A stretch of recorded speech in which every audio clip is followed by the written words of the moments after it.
മറ്റൊരു പ്രധാനപ്പെട്ട വാർത്തയിലേക്കാണ്. മൈസൂരു നഗരത്തിൽ പട്ടാപ്പകൽ തോക്ക് ചൂണ്ടി കവർച്ച. ഹുൻസൂരിലെ ജ്വല്ലറിയിലാണ് അഞ്ചംഗ സംഘം തോക്ക് ചൂണ്ടി ഭീഷണിപ്പെടുത്തി സ്വർണ്ണാഭരണങ്ങൾ കവർന്നിരിക്കുന്നത്. ഹുൻസൂർ ടൗണിലെ ബൈപ്പാസ് റോഡിലുള്ള സ്കൈ ഗോൾഡ് ആൻഡ് ഡയമണ്ട്സിലാണ് മോഷണം നടന്നിരിക്കുന്നത്. ജ്വല്ലറിയിലെ പ്രദർശന കൗണ്ടറിലും സേഫിലുമായി സൂക്ഷിച്ചിരുന്ന 5 കിലോയോളം സ്വർണ്ണാഭരണങ്ങളാണ് കവർന്നത്. നഷ്ടപ്പെട്ട സ്വർണത്തിന്റെ കൃത്യം മൂല്യം കണക്കാക്കിയിട്ടില്ല. 4 മിനിറ്റ് ദൈർഘ്യമുള്ള കവർച്ചയുടെ ദൃശ്യങ്ങൾ CCTV ക്യാമറയിൽ പതിഞ്ഞിട്ടുണ്ട്. ബൈക്കിലെത്തിയ സംഘത്തിലെ 3 പേർ ഹെൽമറ്റും 2 പേർ മുഖംമൂടിയും ധരിച്ചിരുന്നു. വിരലടയാള വിദഗ്ധരും ഡോഗ് സ്ക്വാഡും സ്ഥലത്തെത്തി പരിശോധന നടത്തി. മോഷ്ടാക്കളെ പിടികൂടാൻ 5 സംഘങ്ങളെ രൂപീകരിച്ച് അന്വേഷണം ആരംഭിച്ചിട്ടുണ്ടെന്ന് SPN വിഷ്ണുവർദ്ധൻ പറഞ്ഞു.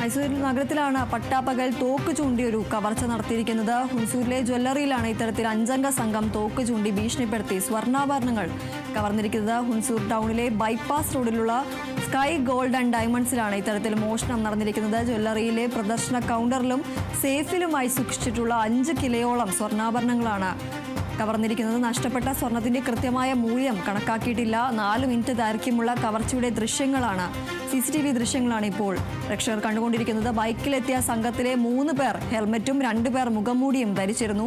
വിരലടയാള വിദഗ്ധരും ഡോഗ് സ്ക്വാഡും സ്ഥലത്തെത്തി പരിശോധന നടത്തി. മോഷ്ടാക്കളെ പിടികൂടാൻ 5 സംഘങ്ങളെ രൂപീകരിച്ച അന്വേഷണം ആരംഭിച്ചിട്ടുണ്ടെന്ന് SPN വിഷ്ണുവർദ്ധൻ പറഞ്ഞു.